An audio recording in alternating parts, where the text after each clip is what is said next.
राजस्थान की राजनीति में एक बार फिर से हलचल तेज हो गई है। पूर्व सहकारिता मंत्री उदयलाल आंजना पर भ्रष्टाचार के गंभीर आरोप लगे हैं और इन आरोपों को लेकर कांग्रेस और भाजपा आमने सामने आ गई। कांग्रेस ने इस मामले को भाजपा की राजनीतिक साजिश करार देते हुए राज्यपाल, एसीबी, अन्य प्रशासनिक अधिकारियों से मुलाकात भी की है। समझिए आप ये मामला रिपोर्ट में।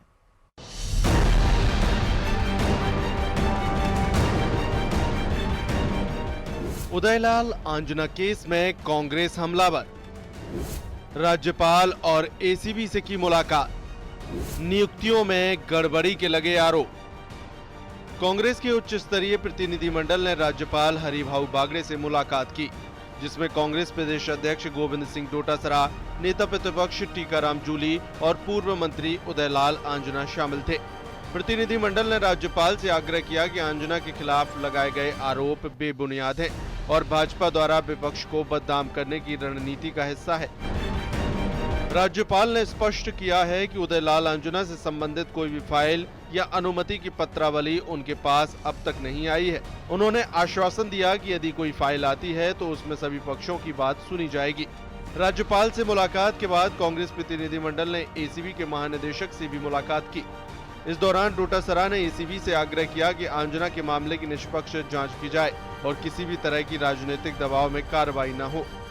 मैं समझता हूं कि कहीं न कहीं सरकार के किसी न किसी तरीके से उस अखबार के पास में कोई न्यूज़ पहुंचाई होगी, तभी उन्होंने उस अखबार को फ्लैश किया होगा। तो हम लोग आज एक ज्ञापन लेकर के अपनी बात रखने के लिए गए थे कि साहब, जो ये खबरें आ रही हैं और जिस प्रकार के समाचार पत्र के माध्यम से जो आरोपों की बात की जा रही है, उनमें कहीं कोई सत्यता नहीं है। तो इसका तो समय पर मैं पूर्ण रूप से जवाब दे दूंगा, इसमें तो कोई दो राय नहीं है। मैंने मंत्री रहते ऐसा कोई कृत्य नहीं किया। ये तो सहकारिता विभाग के कर्मचारियों से, राजस्थान के किसानों से जो सहकारिता से जुड़े हुए हैं उनसे, कि जितना नवाचार उदयलाल आंजना के मंत्री रहते हुए सहकारिता विभाग में हुआ है, उतना किसी भी कार्यकाल में कभी नहीं हुआ है। लगातार ये लोग प्रयास कर रहे हैं कि कांग्रेस के नेता हैं उनको परेशान किया जाए, कांग्रेस पार्टी की छवि को खराब किया जाए, और यही कारण है। हम अभी राज्यपाल महोदय से मिलकर आए, आंजना जी के लिए जो कहा, आप ये बताइए, वो तो मना कर रहे हैं कि मेरे पास कोई फाइल ही नहीं है। वहीं मामले को लेकर बीजेपी ने क्या कहा, सुनिए। देखिए, कांग्रेस पार्टी के नेता क्या करना चाहते हैं, क्या कहना चाहते हैं, कुछ समझ नहीं आता। 3 दिन पहले प्रदेश अध्यक्ष गोविंद सिंह डोटासरा जी बड़ी बड़ी डींगे मार रहे थे कि सरकार भाजपा की, लेकिन चल हमारी रही है। अब सर हमारी ही सुन रहे हैं। अब जब उनके नेताओं के खिलाफ, उनके भ्रष्ट नेताओं के खिलाफ जांच एजेंसीज कार्रवाई कर रही हैं, तो यहाँ भाग रहे हैं, वहां भाग रहे हैं, कभी राज्यपाल जी से गुहार लगाते हैं, कभी और कहीं जा रहे हैं। डोटासरा ने कहा कि ये एक सुनियोजित साजिश है। झूठी खबरों के जरिए विपक्ष को डराने और बदनाम करने की कोशिश की जा रही है। अब आपको पूरा मामला बताते हैं। हाल ही में खबर आई थी कि उदयलाल आंजना पर सहकारी समितियों में मैनेजरों की नियुक्तियों में गड़बड़ी के आरोप लगे हैं। इसके आधार पर एसीबी ने राज्यपाल से एफआईआर की अनुमति मांगी है, लेकिन कांग्रेस की आपत्ति के बाद राज्यपाल हरिभाऊ बागड़े ने स्पष्ट किया कि ऐसी कोई फाइल उनके पास नहीं पहुंची है। वहीं दूसरी ओर सहकारिता विभाग के वर्तमान मंत्री गौतम कुमार दत्त और आंजना के बीच तल्खी बढ़ गई है। विभाग में भ्रष्टाचार को लेकर दोनों आमने सामने हैं। तो वहीं कांग्रेस प्रतिनिधिमंडल अब मुख्य सचिव सुधांशु पंत से मिलने की तैयारी में है। पार्टी का कहना है कि इस पूरे मामले को सियासी हथियार की तरह इस्तेमाल किया जा रहा है, जिसका मुंह तोड़ जवाब दिया जाएगा। राजस्थान की राजनीति में ये मामला अब केवल एक भ्रष्टाचार के आरोप का नहीं, बल्कि सत्ता और विपक्ष के बीच संघर्ष का प्रतीक बन चुका है। कांग्रेस इसे लोकतांत्रिक संस्थाओं पर हमला मान रही है, जबकि भाजपा इसे जवाबदेही की प्रक्रिया कह रही है। आने वाले दिनों में ये मुद्दा और गरमाने की संभावना है। न्यूज़ 18 राजस्थान के लिए जयपुर से अरबाज अहमद की रिपोर्ट। चलिए खबरों में आगे बढ़ते हुए बताते चले कि भ्रष्टाचार के खिलाफ एसीबी लगातार कार्रवाई कर रही है और भ्रष्ट अधिकारियों को रिश्वत लेते हुए रंगे हाथों गिरफ्तार भी कर रही है। और इसी कड़ी में बता दें कि प्रदेश में आज एसीबी ने 3 अलग अलग जिलों में कार्रवाई की। आपकी टेलीविजन स्क्रीन पर हम 3 तस्वीरें दिखा रहे हैं। पहली तस्वीर जोधपुर से, जहां डिस्कॉम के सहायक हेल्पर को रिश्वत लेते गिरफ्तार किया गया। हेल्पर तेजाराम को 25,000 की रिश्वत लेते गिरफ्तार किया गया। एसीबी ने रंगे हाथों इसे दबोचा है। वहीं चित्तौड़गढ़ में एसीबी ने ब्लॉक परियोजना प्रबंधक राजीव का विभाग डूंगला की ब्लॉक परियोजना प्रबंधक ममता मालिक को 2500 रुपए रिश्वत लेते रंगे हाथों गिरफ्तार किया। तीसरी तस्वीर करौली से है, जहां कैला देवी में एसीबी ने पटवारी दीपक कुमार को रंगे हाथों गिरफ्तार किया। तो 3 अलग अलग जगहों पर एसीबी की कार्रवाई देखने को मिली है और ये सभी सरकारी तंत्र में कर्मचारी हैं जिन्होंने जो भ्रष्टाचार में लिप्त थे, जिनके ऊपर कार्रवाई करके अब उनकी गिरफ्तारी की गई है। कृषि मंत्री डॉक्टर किरोड़ीलाल मीणा नकली खाद बनाने वाली फैक्ट्रियों के खिलाफ लगातार एक्शन कर रहे हैं, जिससे एक और नकली खाद बनाने वाले और बेचने वालों में हड़कंप मचा हुआ है, तो दूसरी ओर इसको लेकर सियासत भी शुरू हो चुकी है। क्या कुछ है मामला, देखिए इस रिपोर्ट में।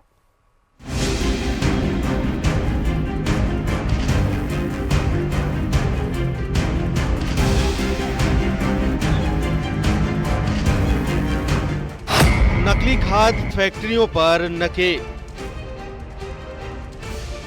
किसानों से धोखा, कृषि मंत्री ने रोका, किरोड़ी के एक्शन पर सियासत।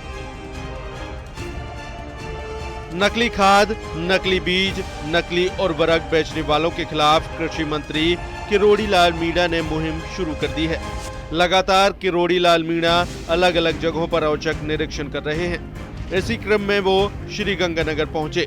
रिको इंडस्ट्री एरिया स्थित शंकर सीड्स, शक्ति seeds, harvester food, Lakshmi seed पर छापेमारी की कार्रवाई की।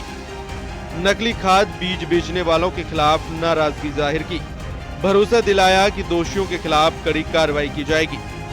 हमारे साथ बात करने के लिए किरोड़ीलाल मीणा जी मौजूद हैं। लोग सब धान की कटोरी तो है राजस्थान का सबसे बड़ा कटोरा हनुमान गढ़ बनाया, लेकिन उस धान की कटोरी को, धान के कटोरों को योजनाबद्ध तरीके से खाली करवाया जा रहा है। जो धान होता है, चाहे यहाँ पर ज्वार हो, ज्वार हो, गेहूँ हो, धान हो, सबकी घटिया क्वालिटी यहाँ पर दी जा रही है। और कुछ मुट्ठी भर व्यापारी इसमें इन्वॉल्व है, पूरे व्यापारी नहीं है।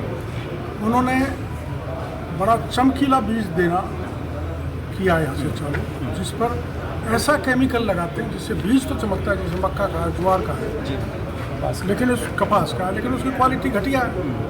और उस केमिकल को मिलाने के कारण और उसकी घटिया हो गई। उस बीज को डालेंगे तो उसका जर्मिनेशन 100% नहीं होगा, थोड़ा बहुत होगा तो किसान होगा। जबकि अजमेर में अवैध खाद फैक्ट्री पर कृषि मंत्री किरोड़ीलाल मीणा के एक्शन के बाद अब राजनीतिक बयान भी लगातार तेज हो गए हैं। पक्ष और विपक्ष एक दूसरे पर अवैध फैक्ट्रियां संचालित करने का आरोप लगाते नजर आ रही हैं।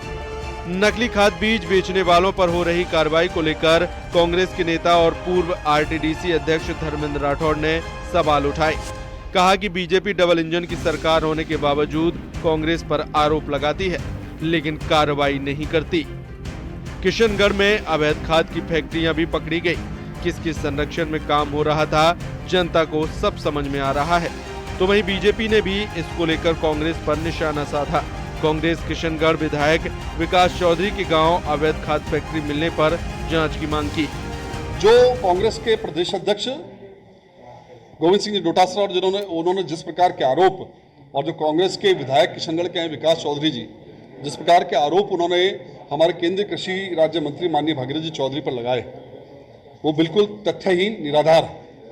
क्योंकि इस बात की प्रामाणिकता है और ऑन रिकॉर्ड है कि ये सभी फैक्ट्रियों को जो लाइसेंस दिए गए, वो जैविक खाद बनाने के लाइसेंस दिए गए थे। सरकार बने आपके 1.5 साल हो गए राजस्थान, और भारत सरकार को में आप मोदी जी को तीसरी बार प्रधानमंत्री बनने का मौका लगा है। 11 साल से ज़्यादा हो गया है। ये आप कांग्रेस को कब तक कोसते रहोगे? आप खुद कुछ करके तो बताओ। हर बात होती है कांग्रेस को आप कोसते हो, कांग्रेस को आप दोस्त बनते। भाई कांग्रेस की सरकार नहीं, अब सरकार आपकी है। अगर कहीं गलती है, दोष है, हमारी सरकार के टाइम में हुआ है, तो आप क्यों नहीं कार्रवाई करते हो?